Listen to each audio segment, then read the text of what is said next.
लेकिन खोदा पहाड़ निकली चुहिया, फिर चुहिया की चुहिया। बीजेपी और आरएसएस को सबसे ज्यादा नफरत किसी से है तो वो है आदिवासी, एसटी, एससी, दलित। आप जब अंतिम विदाई की ओर हैं, फिर ये जरूरत क्यों पड़ी? आप तो द्रौपदी मुर्मू को बेइज्जत कर दी और कंगना रंगना चखना को आप ले आए लोकसभा। संविधान से सेकुलर और सामाजिक न्याय का शब्द अमिट कर दिया गया बीजेपी के द्वारा। बेटी पढ़ाओ बेटी बचाओ में आपकी भूमिका खत्म हो गई, उसको देखा। हम तो कह रहे हैं कि आप 50% कर दीजिए महिला आरक्षण। देश ये जानना चाहता है कि आदिवासी बेटियों का अपमान क्यों, सम्मान क्यों नहीं। नमस्कार, मैं विकास सिंह और आप देख रहे हैं देशवा न्यूज। संसद का विशेष सत्र बुलाकर महिला आरक्षण बिल को दोनों सदनों में पास करवा लिया गया है, जिसके पक्ष में विपक्ष के पार्टियों ने भी वोट देकर इस बिल का समर्थन करते हुए दोनों सदनों में पास करवाया। तो अगर बात करें जाप सुप्रीमो पप्पू यादव की, तो पप्पू यादव ने महिला आरक्षण बिल की तुलना चूहियों से कर दिया।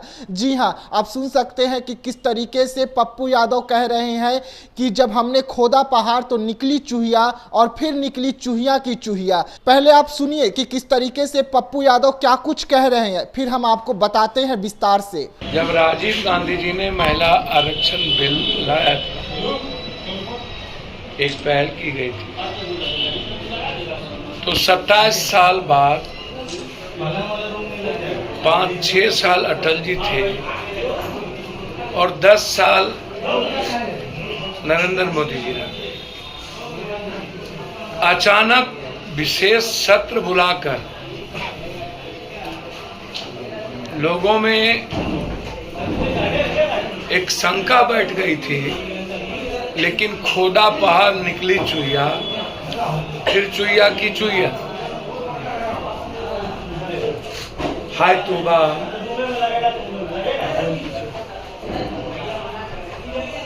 सिर्फ अपनी कमजोरी और जब कोई किसी भी तरह के नरेंद्र मोदी जी का शतरंज का चाल, कोई मोहरा अब नहीं बचा। बेरोजगारी इनके लिए नासूर हो गए, नोटबंदी, ब्लैक मनी। तो 2024 को एक मीडिया, गोदी मीडिया के द्वारा एक स्टंट, इंडिया गठबंधन और राहुल गांधी जी जिस तरीके से लगातार भारत के आम आदमी की आवाज बनते जा रहे हैं, पहुंच रहे हैं, तब जाकर इस विशेष सत्र को बुलाकर 33 के बाद का एक शगुफा छोड़ना, महिला आरक्षण बिल। हम तो कह रहे हैं कि आप 50% कर दीजिए महिला आरक्षण। केंद्र से लेके सभी क्षेत्र में, मंत्रिमंडल में भी आप 50% महिला करिए। स्कूल में अभी दिया, पंचायती राज में दी, जीविका में लगातार महिला सशक्तिकरण पर काम हो रहा। आप तो द्रौपदी मुर्मू को बेइज्जत कर दी और कंगना रंगना चखना को आप ले आए लोकसभा और उसकी आरती उतार रहे थे, उससे सेल्फी ले रहे थे। देश ये जानना चाहता है कि आदिवासी बेटियों का अपमान क्यों, सम्मान क्यों नहीं। लगातार आप अपमानित कर रहे हैं मुर्मू जी को। देश के सर्वोच्च सदन का उद्घाटन राष्ट्रपति की भूमिका होनी चाहिए। जब आप कंगना को बुला सकते हैं, सारे बहरूपियों को बुला सकते हैं, तो फिर देश के राष्ट्रपति क्यों नहीं? तो आप तो वहां भी अपमानित किए। पूरी दुनिया ने मणिपुर की महिलाओं को निर्वस्त्र होकर के सामूहिक बलात्कार को देखा।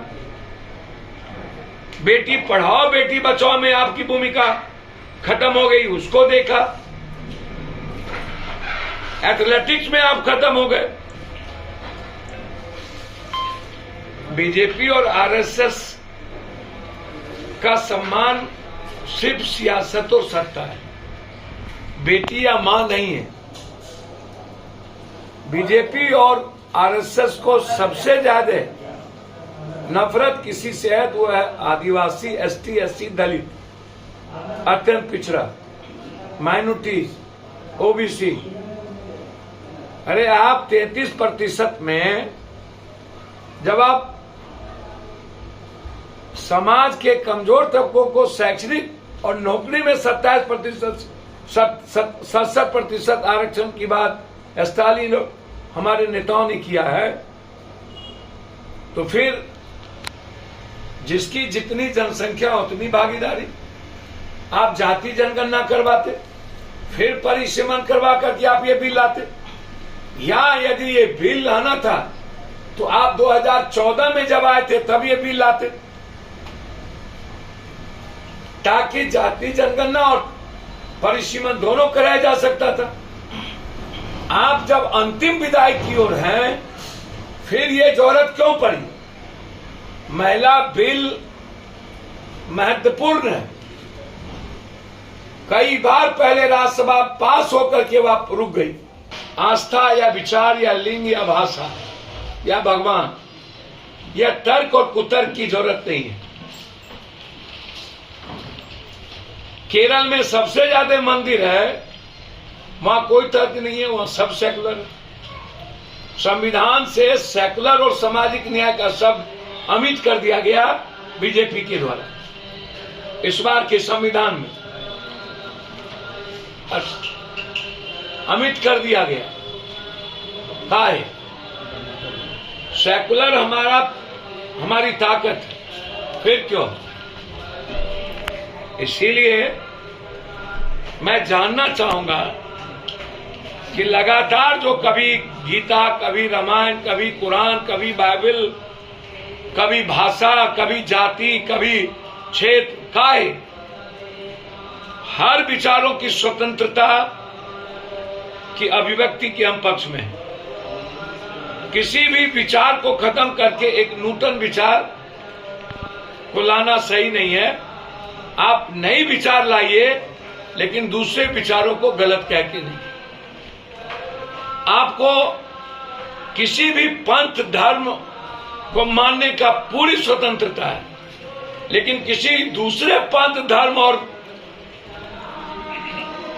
क्षेत्र लिंग को गाली देना, ये कहीं से भी ये सही नहीं है। आप अपनी जाति या दलित, कमजोर या सामाजिक न्याय को मजबूत करिए, पिछड़े और अत्यंत पिछड़ों और एसटी, एससी के अधिकार की बात करिए, माइनॉरिटीज की रक्षा की बात करिए, वो ठीक, लेकिन किसी ऊंची जात को किसी को गाली देकर, किसी जाति को गाली देकर, ये सही नहीं है। मैं किसी भी जाति के अपमान को गलत मानता हूं। हर जाति का सम्मान, हर विचारों का सम्मान, हर संस्थाओं का सम्मान, हर क्षेत्र, लिंग, भाषा और आस्था जैसी धर्मों का सम्मान, यह हमारी प्राथमिकता होनी चाहिए।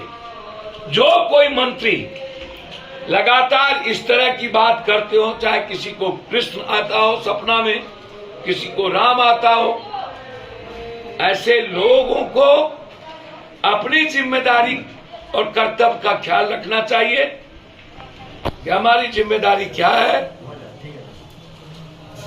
ना कि अपनी अपनी दुकान चलाने के लिए किसी वर्ग, किसी समूह, किसी बड़े विचारधारा वाले समूह को आपके किसी भी आचरण और शब्दों से दिक्कत ना हो।